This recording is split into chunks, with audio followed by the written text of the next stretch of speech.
तर आपण गिरगावमध्ये जाऊयात। माझा सहकारी अश्विन बापट तिथून आपल्यासोबत आहे। अश्विन, आपण पाहतोय माय मराठी अभिजात मराठी ही संकल्पना यंदाच्या शोभायात्रेची आहे। सुरुवात झाली आहे का? कसं चित्र आहे? कोण कोण सहभागी झाले या शोभायात्रेत? प्रज्ञा, काही वेळात सुरुवात होणार आहे। आपण बाप्पांचं दर्शन घेऊया। सगळ्यात आधी तर वैभव संपन्न गणेश मूर्तिकार माधुस्कर इकडचे ज्येष्ठ मूर्तिकार आहेत आणि अनेक वर्ष गेली ते मूर्ती साकारत असतात। त्यांनी साकारलेली ही मूर्ती आहे आणि त्याच्या दर्शनाने आता इकडे यात्रेला अगदी काही क्षणामध्ये सुरुवात होणार आहे आणि सगळ्या महिला भगिनी सज्ज आहेत। सगळी मंडळी पारंपरिक वेशभूषेमध्ये आलेली आहेत। अपर्णाताईंना आपण विचारूया, पहाटेपासूनच तयारी सुरू होती आणि आता तो क्षण आलाय। पहाटेपासून काही तयारी साधारण अश्विन अनेक दिवस अनेक महिने सुरू आहे आणि आज तो क्षण आलाय। यावर्षीची विवेकानंद प्रतिष्ठानची ही जी यात्रा आहे गिरगावातली, की जिला अगदी आता ग्लोबल महत्त्व प्राप्त झालंय, ती 23वे वर्ष साजरं करते आणि या यात्रेची मुख्य संकल्पना अर्थातच आपल्याला सगळ्यांना माहिती आहे की अभिजात दर्जा मिळाला आहे आपल्या भाषेला, त्यामुळे मातृभाषेला घालू साध माय मराठी अभिजात अशा संकल्पनेवरती यावर्षीची यात्रा आपण सुरू करतो। तर अनेक विशेषांक देखील आपण केलाय, ज्याचं संपादन यांनी केलेलं आहे। तर मला असं वाटतं साहित्यापासून आता संस्कृती सगळं जपण्याच्या दृष्टीने खरंच म्हणजे अभिजात असं म्हणताना माझ्यापासून मी काय सुरू करू शकते असाच विचार प्रत्येक मराठी जनाने केला पाहिजे। त्यामुळे चैत्र स्वागत हा विशेषांक सुद्धा यावर्षी अभिजात मराठी या संकल्पनेवर आधारित आहे। ज्येष्ठ साहित्यिक प्रवीण दवणे यांनी या अंकाचं प्रकाशन केलं गेल्या रविवारी, त्यामुळे प्रवीण दवण्यांचा लेख आहे। याचं मुखपृष्ठ जे आहे ते अच्युत पालव यांनी साकारलंय। त्यांचा लेख मराठी सुलेखनावर हो आज यात्रेत ते सहभागी आहेत आणि मुख्य म्हणजे 3 पद्मश्री यात्रेत सहभागी आहेत। त्यामुळे अच्युत पालवांनी स्वतः लेख दिलाय, त्यांची चित्र आहेत आणि कौशल इनामदार यांनी सुद्धा मराठी अभिमान गीतावरती या अंकामध्ये लिहिलंय। त्यामुळे सर्वसमावेशक एक विशेषांक करण्याच्या दृष्टीने प्रयत्न आपण पुढे जाऊया आणखीन। आणि इकडे स्वामी समर्थांचं देखील आपण दर्शन घेऊया इकडे, आणि तो देखील इकडे रथ याच्यामध्ये सहभागी झालेला आहे आपण बघतोय।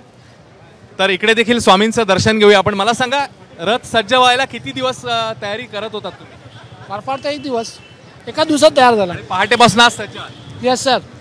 तेव्हा जसं आपण म्हटलं, स्वामी समर्थांचं दर्शन असेल किंवा गणपती बाप्पांचं दर्शन असेल, इकडे पारंपरिक वेशभूषेमध्ये अनेक मंडळी आहेत, एकमेकांना शुभेच्छा देत आहेत आणि अर्थातच वासुदेव देखील इकडे आपल्याला मगाशी पाहायला मिळाले होते। त्यानंतर इकडे मानसिक आरोग्याच्या दृष्टीने मिरॅकल ऑफ माइंड सद्गुरू यांचा हे जी इनिशिएटिव्ह आहे, तर मिरॅकल ऑफ माइंड मानसिक आरोग्य, जसं आपण म्हटलं मेंटल पीस केले, मानसिक आरोग्यासाठी तुम्ही सज्ज आहात। हो, जसं सद्गुरू म्हणतात की आपण स्वतःच्या शरीरासाठी रोज 10,000 स्टेप्स अगदी न चुकता चालतो, पण आपल्या मानसिक आरोग्याचं काय? त्याच्यासाठी केवळ 7 मिनिटाचं हे मेडिटेशन ॲप आहे आणि ह्या ॲपचं वैशिष्ट्य म्हणजे हे फ्री आहे सगळ्यांसाठी। प्ले स्टोअरमध्ये तुम्ही डाउनलोड करून हे वापरू शकता। केवळ 7 मिनिटं दिवसाचे तुम्ही द्यायचे आहेत तुमच्या मानसिक आरोग्यासाठी। आणि आत्ताच या यात्रेमध्ये आगमन झालंय मंत्री आशिष शेलार यांचं, तर तेही आता इकडे दर्शन घेतील आणि त्याच्यानंतर यात्रेमध्ये सहभागी होतील। तर जसं आपण म्हणतोय प्रज्ञा की आबालवृद्ध आहेत, वेगवेगळ्या वयोगटातली मंडळी आहेत, सेलिब्रिटी आहेत, जसं आता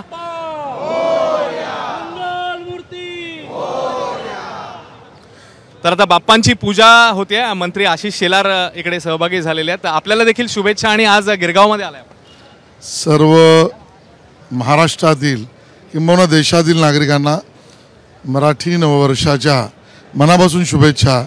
ही शोभायात्रा आमच्या संस्कृतीची, परंपरेची, महाराष्ट्राची आणि हिंदुत्वाची ओळख देणारी आहे आणि म्हणून यात सहभागी होणाऱ्या सर्व नागरिकांनाही शुभेच्छा। तर आशिष शेलार यांच्या हस्ते आता मंत्री महोदयांच्या हस्ते पूजा संपन्न होते आणि अनेक मंडळी इकडे उपस्थित आहेत। जसं मी म्हटलं, इकडे पूजा होईल, आरती होईल आणि मग यात्रेला सुरुवात होईल। तर आपण तिकडे देखील जाऊन या यात्रेच्या विविध रंगांचं दर्शन घेणारच आहोत, पण सध्या इकडे पूजा पार पडते मंत्र्यांच्या हस्ते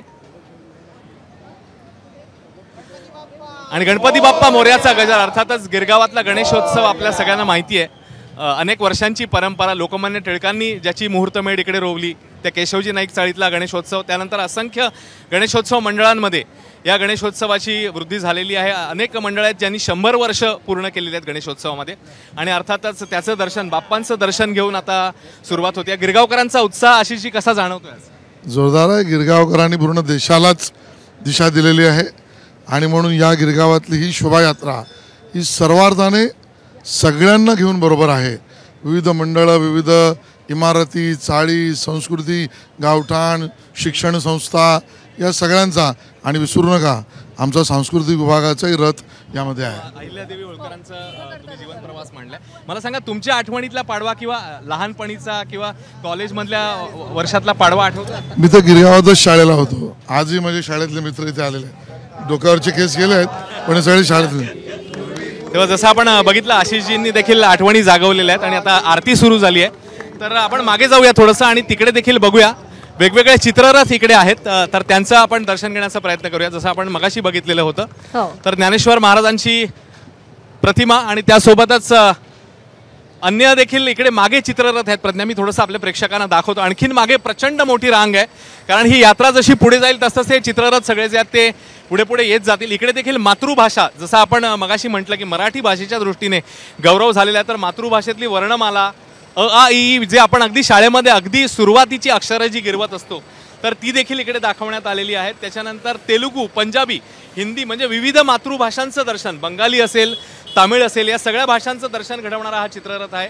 आणि इकडे अर्थातच लता दिदींचं एक फोटो लावलेला आहे. सप्तसूर एक सरगम अनेक, लता दिदींना देखील वंदन या चित्ररथाच्या माध्यमातून करण्यात येते. तेव्हा वेगवेगळ्या संकल्पना आहेत प्रज्ञा, आणि अनेक पुढे जर आपण बघितलं इकडे तर चित्ररथ लांबवर आपल्याला चित्ररथ दिसतील. आणि ही यात्रा जी आहे ती आता काही वेळामध्ये, जसं आता गणपती बाप्पांचं आपण दर्शन घेतलं, आरती झाली आणि इथून पुढे यात्रा सुरू होईल. त्यानंतर प्रार्थना समाज गिरगाव नाका करत करत ते ठाकूरद्वार आणि पुढे पोहोचेल. बरोबर, इकडे जसं मगाशी अपर्णाताईंनी सांगितलं शोभायात्रा आपल्याला इकडे पाहायला मिळते. आशिष शेलार यांचं आगमन झालं अश्विन, त्यांच्या हस्ते तिथे आरती करण्यात आली. या शोभायात्रेची दृश्य तुझ्या मार्फत आम्ही पाहत राहू. एबीपी माझा, उघडा डोळे बघा नीट.